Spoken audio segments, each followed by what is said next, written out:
নমস্কার, আপনারা দেখছেন সময় কলকাতার। সকলকে 25শে বৈশাখের শুভেচ্ছা। এখন আমরা চোখ রাখবো বিস্তারিত খবরে। মধ্যমগ্রাম শুট আউট কাণ্ডে অবশেষে প্রকাশ্যে চন্দ্রনাথ রথের সঙ্গে থাকা তৃতীয় ব্যক্তি মন্টু মণ্ডল।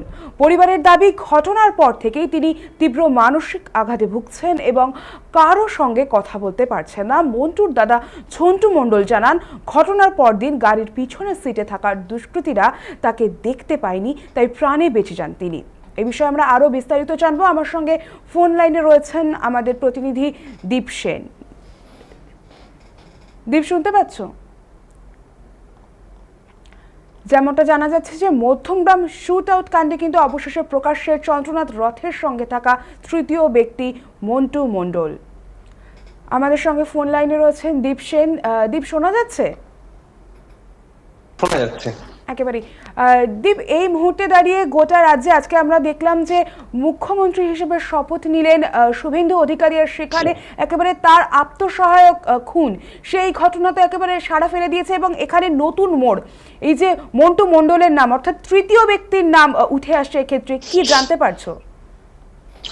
দেখো, একেবারেই শুভেন্দু অধিকারীর আত্মসহায়ক চন্দ্রনাথ রথের শুট আউট ঘটনা এবং তার মৃত্যুর ঘটনায় প্রথম দিন থেকে কিন্তু ধোঁয়াশা তৈরি হয়েছিল যে কত রাউন্ড গুলি চলেছিল বা দুষ্কৃতীরা কিভাবে এসেছিল সেটা পুলিশ প্রশাসনের কাছে একেবারে দৃষ্টিগোচর হয়ে পড়ছিল। কারণ এই যে তৃতীয় ব্যক্তি যিনি পেছনে বসেছিলেন গাড়ির, যার নাম উঠে এসেছিল মন্টু মণ্ডল, আমরা কিন্তু সরাসরি সময় কলকাতার টিম তার বাড়িতে পৌঁছে যাই এবং সে কথা বলতে পারেনি, কারণ সে এখনো ট্রমাটাইজ রয়েছেন এবং সে আমাদের সাথে কথা বলতে চাইছেন না, কারোর সাথে কথা বলতে চাইছেন না। কিন্তু তিনি সিআইডি যে সমস্ত সদস্যরা তার বাড়িতে গিয়েছিলেন তাদের সাথে অবশ্যই কথা বলেছেন এবং মধ্যমগ্রাম থানার সাথেও যোগাযোগ রাখছেন তিনি নিয়মিত, এবং তাদের কাছে, পুলিশের কাছে পর্যাপ্ত যে সমস্ত তথ্য তুলে দেওয়া সেগুলো তিনি তুলে দিচ্ছেন।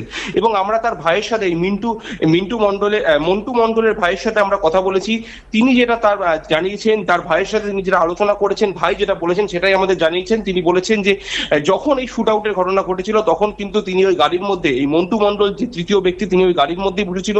হঠাৎ করে সামনে থেকে একটি 4 চাকা গাড়ি আসেন এবং সেই গাড়িটি রোড ব্লক করে এবং পরবর্তী সময় কিন্তু দুদিক দিয়ে দুটো মোটরসাইকেল এসে এলো পাথারি ফায়ারিং করতে শুরু করেন এবং সে 10 সেকেন্ড পর্যন্ত মাথা উঁচু করেছিল। সে প্রথমে বুঝতে পারেনি কি হচ্ছে, কিভাবে গুলি চলছে, কোথা থেকে গুলি চলছে, কিন্তু পরে যখন তিনি বুঝতে পারেন যে শুট আউটের ঘটনা ঘটছে, গুলি চলছে, তখন কিন্তু তিনি মাথা নিচু করে ফেলেন এবং তিনি ওই গাড়ির মধ্যে কার্যত শুয়ে পড়েন।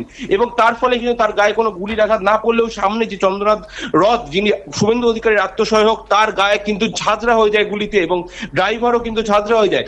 এবং তার ভাই এই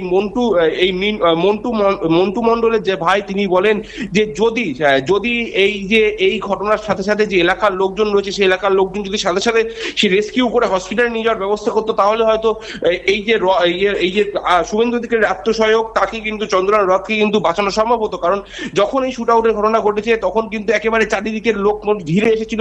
কিন্তু তিনি এটাও বলেছেন যে এই সময় একটা সামাজিক অবক্ষয়ের কথা তিনি তুলে ধরেছেন। এই সময় কিন্তু একাধিক মানুষ যারা চলে এসেছিলেন সেই সময়, তারা কিন্তু ভিডিও করতে ব্যস্ত ছিল, তারা কিন্তু কোনো রকম সাহায্য করছিল না। 4-5 জন লোক তারা সাহায্য করে এবং সাথে সাথে সেই গাড়ি ঘুরিয়ে নিকটবর্তী যে বেসরকারি হাসপাতাল সেখানে নিয়ে যাওয়া হয়। এবং পরবর্তী সময়ের ঘটনা সারা পশ্চিমবঙ্গের কাছে স্পষ্ট কিভাবে মৃত্যু হয় চন্দ্রনাথ রথের এবং তার আত্মসহায়ক এখনো পর্যন্ত চিকিৎসাধীন। 72 ঘন্টা অতিক্রান্ত না হলে তার অবস্থা কি রয়েছে সেটা কিন্তু জানাতে চাইছেন না চিকিৎসকেরা।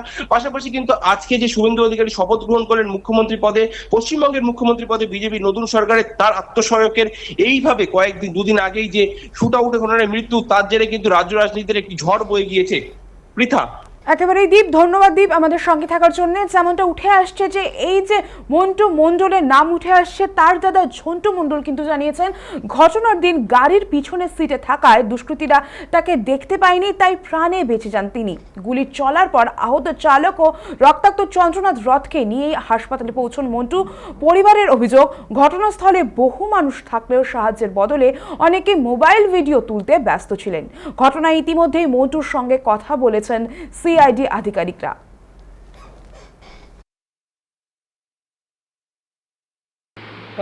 ভাই যেমন প্রতিদিন কাজে যায় সেভাবে কাজে গেছিলো, কাজে ফেরার টাইমেও ঠিক টাইমেই ফিরছিল।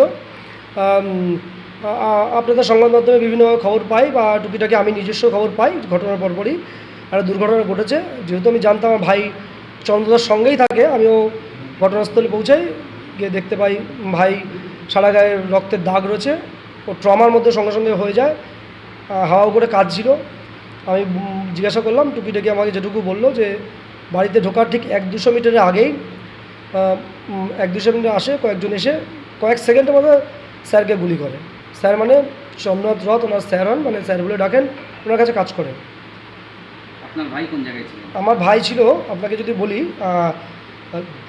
আমার ভাই জানলার দিকে সিটে ছিল, মুখটা যেদিকে থাকে তার লেফট সাইড হলো ড্রাইভারের সিট, মানে রাস্তার দিকে ভাইয়ের মুখ ছিল না। এইভাবে ভাই প্রতিদিন বসে, ওখানে মোটামুটি বসে, বাতির ডান দিক করে যদি সুবিধা পায় বসে। চন্দ্রদা প্রথমে বসে, শুভেন্দু অধিকারী এই টোটাল বিধানসভার কাজগুলো, সরকারি দপ্তরের কাজগুলো চন্দ্র সামলাতো। তার সঙ্গে আমার ভাই থাকতো টুকিটাকি তার সঙ্গে হেল্প করার জন্য। ওই বিধানসভা থেকে এসছে হলো, ওদের বোধহয় আরেকটা অফিস আছে সম্ভবত নিজাম প্যালেস শুভেন্দুদার অফিস আছে, সেখান থেকে বাড়ি ফিরছিল মধ্যমগ্রামের ফ্ল্যাটে চন্দ্রদা যেখানে থাকেন। ভাই শারীরিক ক্ষতি হয়নি, কিন্তু মানসিক ক্ষতি প্রচণ্ড আছে। ও খুব চোখের সামনে বারবার মেনে দিতে পারছে না আমার রুজির যে মালিক যে এরকমভাবে থাকে, সে চোখের সামনে মারা গেছে। ওটাই ওর ট্রমার মধ্যে আছে। আমার ভাই ঠিক মানসিক যন্ত্রণার মধ্যে আছে, ও ঠিক ঘোরে আছে, ও ঠিক সুস্থ নেই, মানসিক সুস্থ নেই। পুলিশ এসেছিল? সিআইডি থেকে এসেছিলেন, কলকাতা থেকে এসেছিলেন। মধ্যমগ্রাম পিএস থেকে যোগাযোগ করা হয়েছে বারংবার। আমরা পিএস থেকেও কথাও বলে এসেছি, আইসি ফোন করেছিলেন, কথা বলে এসেছি। যেটুকু জানার ওখানকার যিনি আয়ো আছেন তিনিও কথা বলেছেন, যেটুকু জানার যেটুকু বলার পুরোটাই আমরা বলেছি। এখনও যেটা বলা হচ্ছে মোটামুটি ভাইয়ের বক্তব্য সেটুকু।